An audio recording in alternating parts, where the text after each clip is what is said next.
Դերասանուհի Անահիտ Կիրակոսյանը նշում է ծննդյան տարեդարձը, օրվա առթիվ նրա ամուսինը Արտակ Սարգսյանը դերասանուհու մասնակցությամբ լուսանկար էր հրապարակել ինստագրամյան էջում ու դրանից գրել. «Շնորհավոր իմ սեր, արդեն 14-րդ ծնունդն է, միասին ենք ու դրանով ամեն ինչ ասված է, իմ կին, ընկեր ու երեխաների մայր, մոռացել էի նաև տատիկ, մեր ընտանիքի ջերմության պահապան»։ Ամուսնու շնորհավորանքինի պատասխան Անահիտը գրել էր. «Ապրես, սիրտես»։ Դերասանուհի Անահիտ Կիրակոսյանը բավականին վաղ տարիքում հայտնվեց հեռուստատեսությունում և իր կերտած դերերով անմիջապես գրավեց հեռուստադիտողների սրտերը, սակայն գաղտնիք չէ, որ դերասանուհին հանրության ուշադրության կենտրոնում հայտնվեց իր անձնական կյանքի հետ կապված։ Անահիտը իր ամենատարբեր հարցազրույցներում չի էլ խուսափում խոսել այդ թեմայով ու դեռ տարիներ առաջ իր տված հարցազրույցներից մեկում նա նշել էր. «Մենք միմյանց սիրում ենք, ոմանք հավատում են, ոմանք էլ ոչ, թող մտածեն, կեղծե, սպասեն, որ կբաժանվենք, բայց մենք արդեն ամուր ընտանիք ենք, յուրաքանչյուր մարդ ինքն է ընտրում ինչ կանոններով ապրի։ Ինձ համար ծիծաղելի է, որ մարդիկ մտածում են, թե կարող է իմ կողակցին ընտրել ֆինանսական դրությունը հաշվի առնելով, արդեն կայացած մարդ էի, երբ Արտակին հանդիպեցի։ Արտակին հանդիպելու առաջին իսկ օրվանից ունեի այն զգացողությունը, որ նա դառնալու է իմ ապագա ամուսինը։ Ես իրավաբանական հարցով դիմել էի նրան, քանի որ ծանոթներիցս մեկն էր խորհուրդ տվել։ Արտակը չգիտեր ով եմ, որպես դերասան չէր ճանաչում, այդ գործնական հանդիպումից էլ նրան շատ հավանեցի։ Ինձ համար 16 տարվա մեր տարիքային տարբերությունն անհանգստանալու պատճառ ու խոչընդոտ չի եղել։ Ով գիտի մենք քանի տարի ենք ապրելու։ Մենք ապրում ենք այսօր ու ապրում ենք երջանիկ։ Արտակի հասունությունը միայն օգնում է, ես պարզապես չէի կարող իմ տարիքի տղամարդու հետ ապրել։ Նա ինձ իր խորհուրդներով, կյանքի փորձով շատ է աջակցում։ Չեմ կարծում, որ ինձ սխալ խորհուրդ կտա, պարզապես չի սխալվում»։ Արտակն էլ անդրադառնալով նույն թեմային նշել էր. «Ես միլիարդատեր չեմ, որ մտածեմ Անահիտն ինձ հետ փողի համար է ամուսնացել,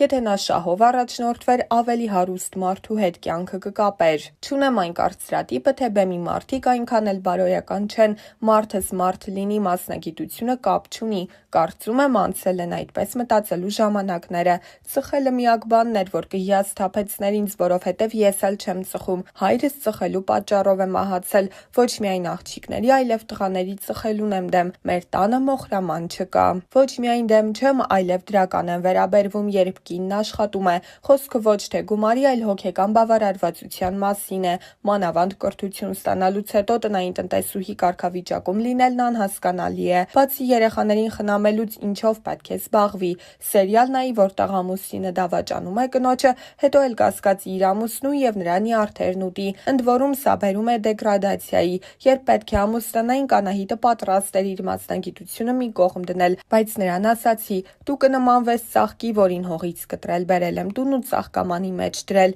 ինչքանով վստահ լինեմ, որ շուտ չես թոռոմի։ Կնոջս մասնակցությամբ նախագծերին միշտ հետևում եմ, բայց երբեմն չեմ հավանում։ Օրինակ սերիալային Սուսիկի կերպարը մեկնաբանելով ասում էի, որ այդ աղջկան չէի սիրի, բայց Գերդաստանն ավելի հաջողված էր, իսկ Պահանջվում է միլիոնատեր ֆիլմի թողարկման ժամանակ դեռ չէինք ճանաչում իրար։ Անահիտին ֆիլմում տեսնելով մտածեցի՝ ինչ սիրուն աղջիկ է, բայց հետո իրական կյանքում չէի հիշել, որ նա է այդ կերպարում եղել, որովհետև էկրանը խաբուսիկ է։ Բացի այդ, մարդկանց դեմքերը չեմ կարողանում մտապահել։ Նախընտրում եմ ճիշտն ասել կամ լռել, արդեն գիտի, եթե ոչինչ չասացի, ուրեմն իր խաղը չեմ հավանել, եթե ճաշն էլ համով չի լինում, հենց այնպես չեմ գովում։ Անահիտն ու Արտակը այսօր համատեղ 2 որդի ունեն ու դեռ տարիներ առաջ խոսելով ավագ որդու Հայկի մասին Անահիտը նշել էր. «Հայկը շատ է սիրում ջրի հետ խաղալ, կարդալ չգիտի։ Չգիտենք ինչ մասնագիտություն կընտրի, ատամհատիկն էլ չենք արել, քանի որ այդ ժամանակ 3 երեխաս էլ ջրծաղիկով վարակվեցին։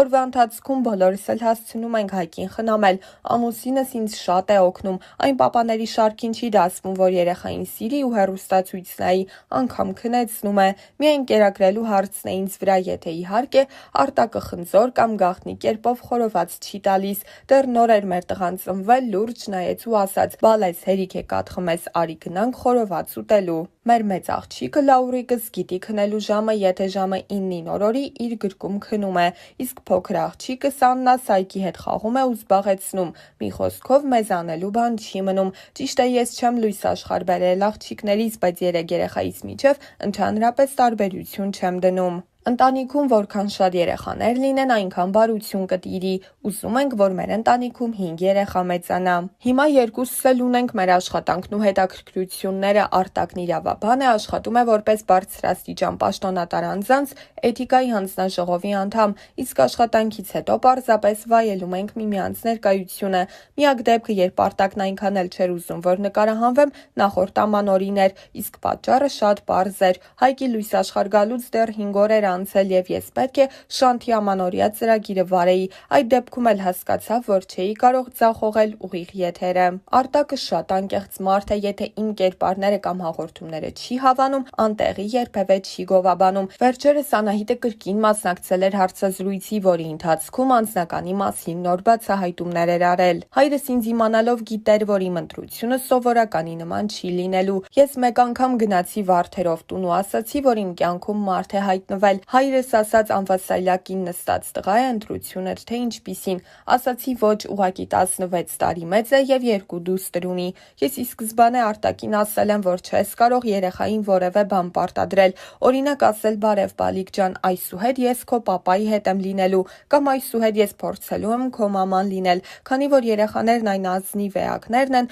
որոնց ոչ կարող ես խաբել, ոչ կարող ես ձևացնել։ Ես Արտակին ասացի, որ չի կարելի նրանց ոչ խաբել, ոչ պարտադրել, իմ ու աղջիկների միմյանց հասկանալը ճակատագրական էր, քանի որ եթե մենք միմյանց չհասկանայինք, ես երևի թե ընտրությունս չէի կայացնի։ Արտակը ինձ հարց տվեց, մենք միասին ենք ապրելու թե առանձին։ Ես ասացի, որ երեխաները չունեն մամա, ես չեմ կարող իրենց զրկել նաև պապայից։ Ես այդ իրավունքը ուղղակի չունեմ, կամ մենք բոլորս կլինենք միասին, կամ մենք ուղղակի չենք ամուսնանա։ Երեխաները եղել են 8 եւ 9 տարեկան, իրենց մամային կորցրել են 1-2 տարեկանում, պարզապես լսել են պատմությունն ու ոչինչ չեն հիշում։ Արտակը պայքարել է իրենց մամայի կյանքի համար, եւս 1 տարի ապրել է Լուսինեն ու կյանքից հեռացել։ Այդ ժամանակ մեծ ռեյտինգ ուներ բանակում սերիալը։ Արտակին ասացի կգաս Մոնումենտ, այնտեղ իբրև պատահական հանդիպում կլինի, քանի որ անհնար է չճանաչեն ինձ։ Անուլիկս փոքրս ասեց, բանակումի Սուսիկն ա, մեծ աղջիկս ասաց, լավ քեզ տեսած պահի։